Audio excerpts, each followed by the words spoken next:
Hello students, welcome back to Elite Tutors. Students थोड़ा आवाज़ ख़राब है बिकॉज ऑफ तबीयत ख़राब। ओके, तो आप थोड़ा मैनेज करिए।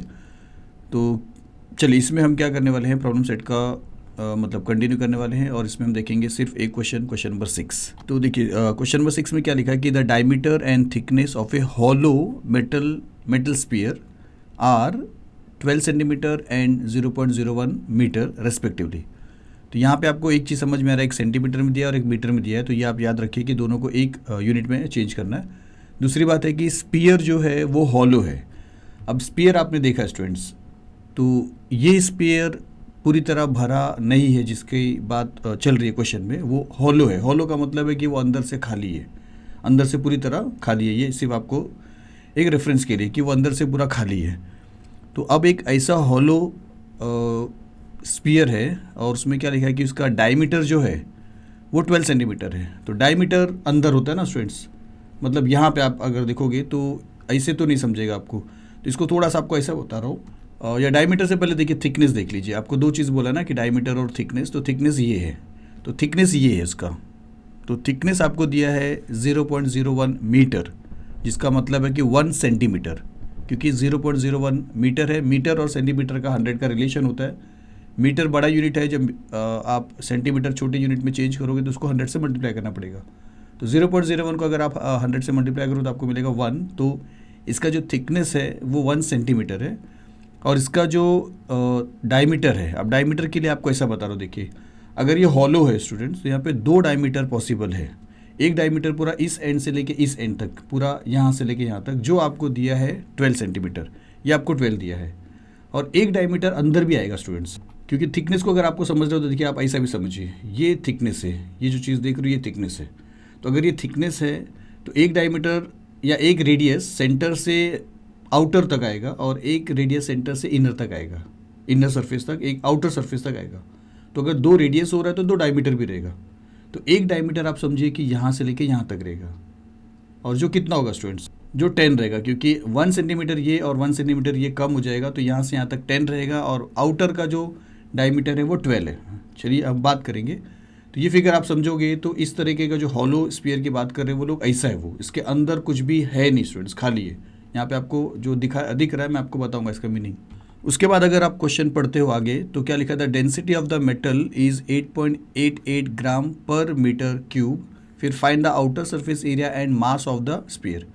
अब यहाँ पे अभी तक आपने मेंसुरेशन पढ़ा, आपने बहुत सारे फिगर्स देखे और आपको बहुत सारे जो भी क्वेश्चंस पूछते थे, जो भी आपसे फॉर्मूला पूछता था, चाहे सरफेस एरिया पूछता था, वॉल्यूम पूछता था, लेकिन आपने नोटिस किया रहेगा कि डेंसिटी वर्ड कहीं पे आपको नहीं मिला था और ना ही मास ऑफ स्फीयर। आपने कोई भी ऑब्जेक्ट का वज़न नहीं ढूंढा है, मास नहीं ढूंढा है और ना ही उसकी डेंसिटी ढूंढा है। लेकिन यहाँ पे ये दोनों चीज़ जो दिया है ये आउट ऑफ मेंसुरेशन के सिलेबस के बाहर है। लेकिन अगर ये दिया है तो इसका कोई ना कोई रिलेशन यहाँ पे मिल भी जाएगा आपको और आप फाइंड आउट करोगे। हाँ, ये चीज़ जो आप देख रहे हो ना, आउटर सरफेस एरिया, ये हमने मेंसुरेशन में पढ़ा है।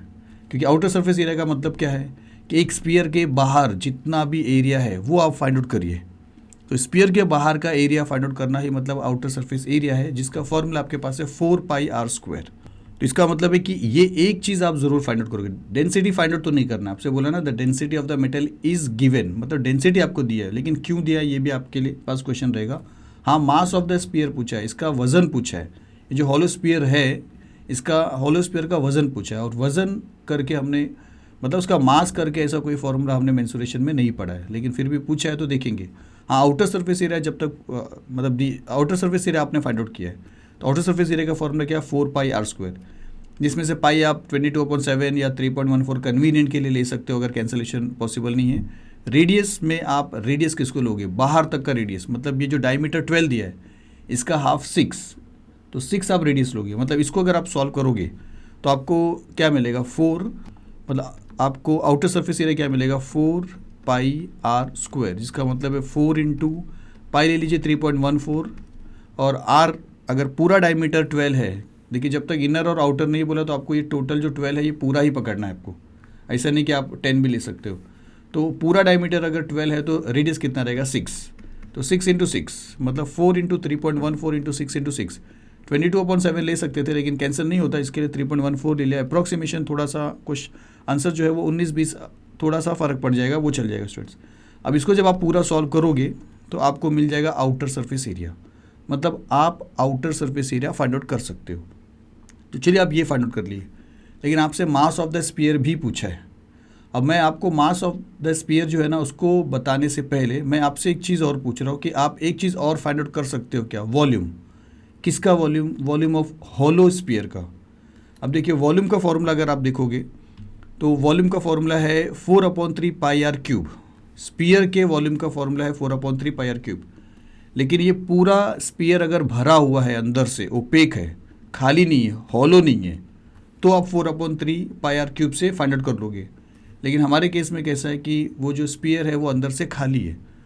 तो अगर वो अंदर से खाली है तो उतना जगह फिर आप क्यों निकालोगे? तो वो जगह को छोड़ के बचा हुआ जो मेटल देख रहे हो इसका आप वॉल्यूम कैसे निकालोगे स्टूडेंट्स? तो सीधी सी बात है कि इसके अंदर जो जगह है जिसको आपको बाहर निकालना है, जैसे रेड वाला जो पोर्शन आप देख रहे हो जो अंदर अभी दिख रहा है जिसको आपको नहीं चाहिए, तो आप इसका भी वॉल्यूम निकाल लीजिए, जिसके लिए रेडियस क्या रहेगा, यहाँ से लेके यहाँ तक, मतलब यहाँ से लेके यहाँ तक। और पूरे के लिए, बड़े के लिए रेडियस रहेगा आउटर रेडियस, मतलब यहाँ पे 2 वॉल्यूम आप निकालिए। एक तो पूरे बड़े स्फीयर का वॉल्यूम निकालिए जिससे आपको अंदर तक के सबका वॉल्यूम मिल जाएगा। फिर इतना जो अंदर वाला पार्ट है ना जो आपको नहीं चाहिए, क्योंकि आपका जो यहाँ पे जो स्फीयर है वो खाली है ना स्टूडेंट्स, अगर वो खाली है तो ये वॉल्यूम आपको निकालना पड़ेगा।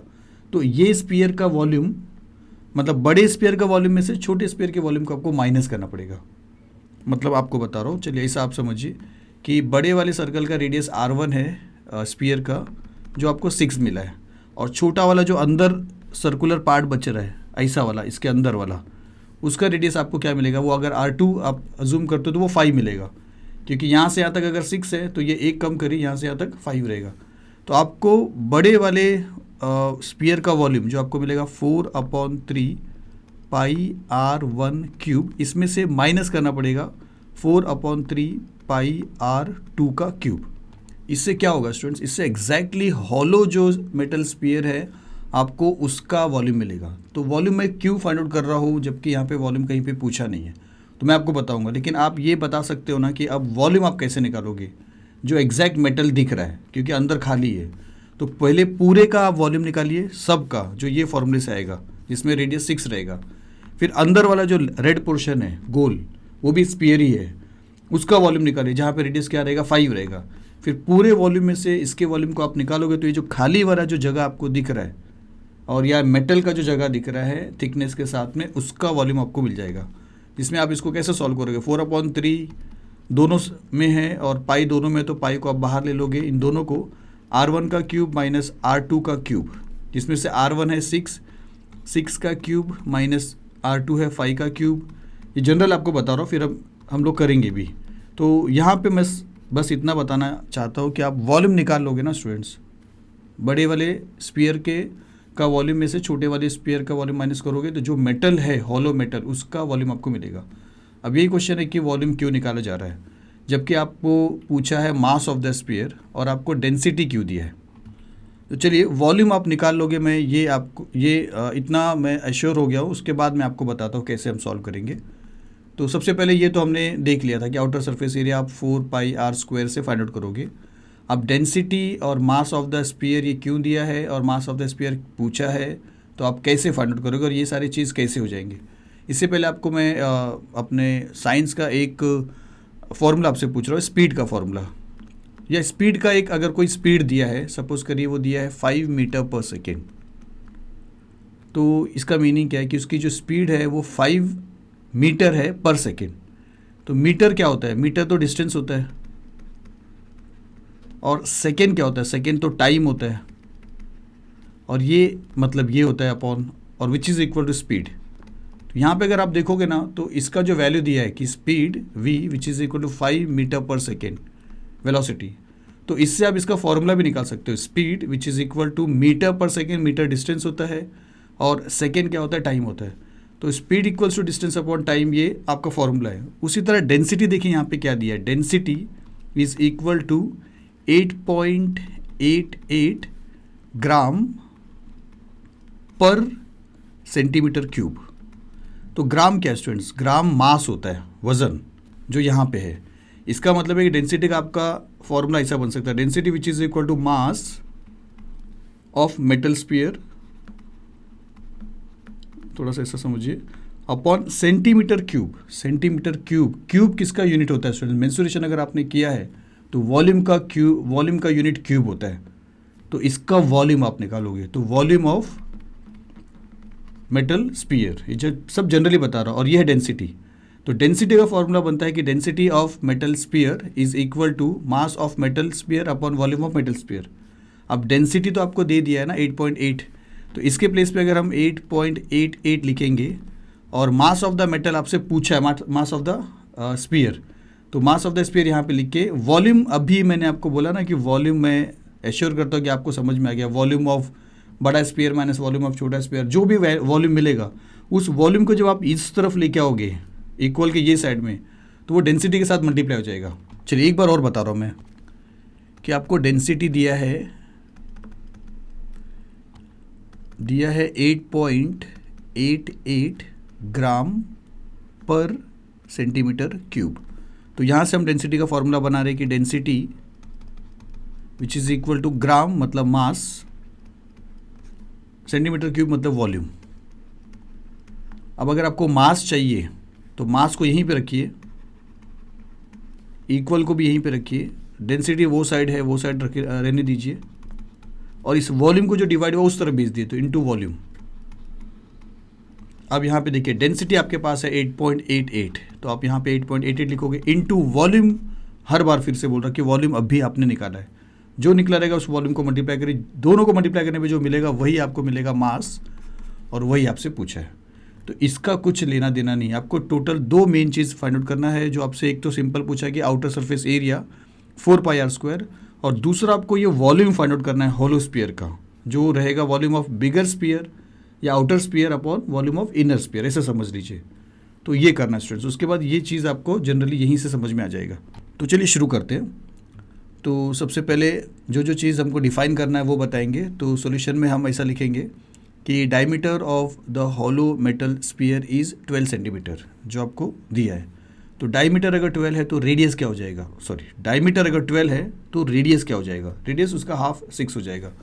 तो आप उसको R1 ले लेंगे क्योंकि वो आउटर सरफेस का रेडियस रहेगा। तो हम लिखेंगे यहाँ पे कि रेडियस R1 6 हो जाएगा, तो लिखेंगे its outer radius R1 which is equal to 12 upon 2, 2 1 2, 2 6 12, तो which is equal to 6 centimetre. तो आउटर रेडियस आपको मिल गया 6 सेंटीमीटर। अब आपको थिकनेस भी दिया है ना, थिकनेस 0.01 मीटर दिया, जिसको आप सेंटीमीटर में चेंज करोगे तो 1 सेंटीमीटर बन जाएगा। तो आप लिखोगे कि its thickness which is equal to 0.01 metre, फिर आप लिखोगे which is equal to 1 centimetre. Reason क्या लिखोगे आप, since 1 metre is equal to 100 centimetre. तो थिकनेस क्यों निकाला, क्योंकि इनर रेडियस आपको मिल जाएगा। तो अब आपको क्या करना है, इनर रेडियस कैसा मिलेगा, पूरा डायमीटर 12 है, इस तरफ 1 और इस तरफ 1 कम किया तो अंदर ये डिस्टेंस 10 रहेगा, तो 10 रहेगा तो अंदर के स्फीयर का जो रेडियस रहेगा वो क्या रहेगा, हॉलो पार्ट का 5 रहेगा। तो आप ऐसा लिखोगे कि R2 जो रहेगा आपके लिए 5 रहेगा। R1 आपने बड़े वाले आउटर सरफेस के लिए फाइंड आउट किया, और R2 जो रहेगा इनर सरफेस के लिए रहेगा। तो यहाँ पे हम ऐसा लिखेंगे कि it's inner radius R2 which will be R1 minus thickness. R1 6 है और थिकनेस 1 है, तो 6 में से 1 माइनस करेंगे तो 5 आएगा। तो आप लिखोगे 6 minus 1 which is equal to 5 centimetre. तो यहाँ तक क्या किया स्टूडेंट्स, यहाँ तक सब हमने डिफाइन कर दिया क्या R1 है और क्या R2 है। अब आउटर सरफेस एरिया आपको फाइंड आउट करना है 4πr²। तो आप ये शुरू करते हैं। तो हम यहाँ पे लिखते हैं कि फर्स्ट वाला कि outer surface area of the sphere which is equal to 4πr1², क्योंकि 4πr² उसका फॉर्मूला है, तो R1 लोगे आप, तो विच इज़ इक्वल टू 4 लिखोगे, पाई के प्लेस पे देखिए मैं 3.14 ले रहा हूँ, 22/7 लेंगे तो कैंसिल नहीं होगा, और इसीलिए नहीं लिया। 6 × 6 क्यों है, क्योंकि R1 जो है आपने 6 लिया, अजूम किया। तो अब इसको मल्टीप्लाई करेंगे अगर आप, तो 6 6 36 है, 4 × 3.14 × 36, फिर आप 36 को और 4 को मल्टीप्लाई कर सकते हो, 6 4 24, 4 2 4 3 12, 13 14, 144। तो 144 मल्टीप्लाई बाय 3.14, तो वो आपको मिल जाएगा 452.16 सेंटीमीटर स्क्वायर। तो आउटर सरफेस एरिया आप फाइंड आउट कर चुके। अब मास को फाइंड आउट करने के लिए आपको वॉल्यूम ज़रूर फाइंड आउट करना पड़ेगा। तो हम ऐसा लिखेंगे कि volume of metal in the sphere तो आप लिखोगे which is equal to volume of outer sphere minus volume of inner sphere. तो आउटर स्पीयर का formula which is equal to 4/3 pi r1 cube minus 4/3 pi r2 cube. तो which is equal to 4/3 आप common ले सकते हो, पाई दोनों में है, आप पाई भी कॉमन ले सकते हो। यहाँ पे r1 का क्यूब, यहाँ पे r1 का क्यूब माइनस यहाँ पे r2 का क्यूब। फिर आप लिखिए 4/3 को एज इट इज़, पाई के प्लेस पे लिख देते हैं 22/7 इंटू, आप वो भी लिख सकते हो 3.14। r1 के प्लेस पे लिखेंगे 6 का क्यूब, तो 6 का क्यूब माइनस r2 के प्लेस पे लिखेंगे 5 का क्यूब, तो 5 का क्यूब। तो which is equal to 4/3 as it is लिखा इंटू 22/7 भी लिखा।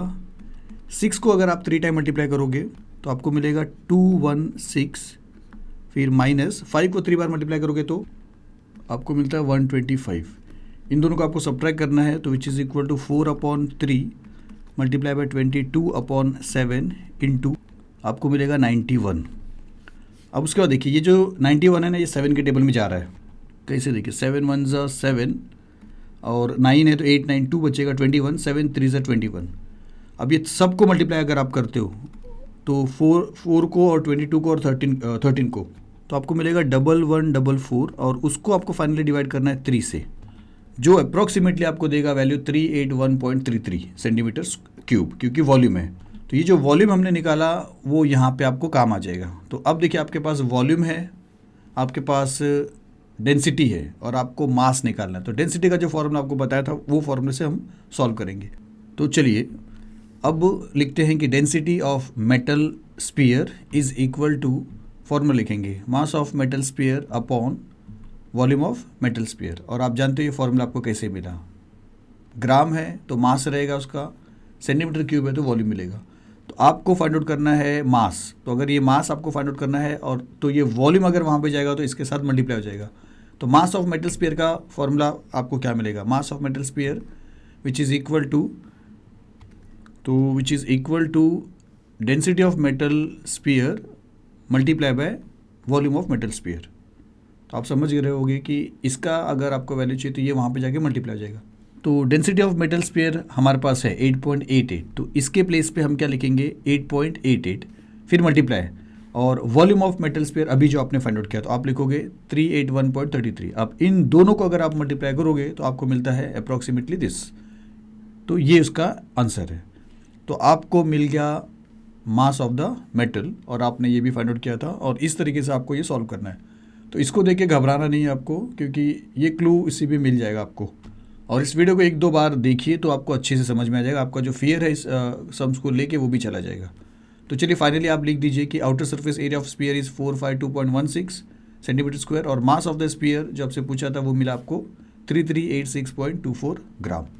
तो चलिए वीडियो यहाँ पे फिनिश होता है, मिलते हैं अगली वीडियो में। Thank you very much.